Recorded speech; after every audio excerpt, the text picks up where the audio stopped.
pescador que se'n va anar.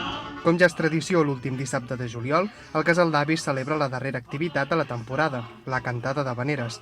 Un any més, l'agrupació reusenca Sons de Mar ha estat l'encarregada de traslladar les tonades marineres a un espai que, com ja és habitual, s'ha omplert de gom a gom.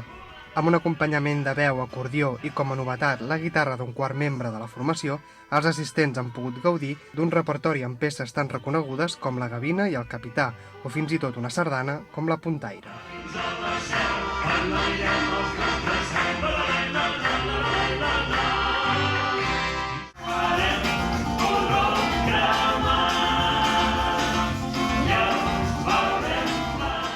Tot i haver provat amb diferents ubicacions i grups d'havaneres, hi ha hagut un tret característic del recital que s'ha mantingut intacte al llarg dels anys, l'orxata i la coca a la mitja part.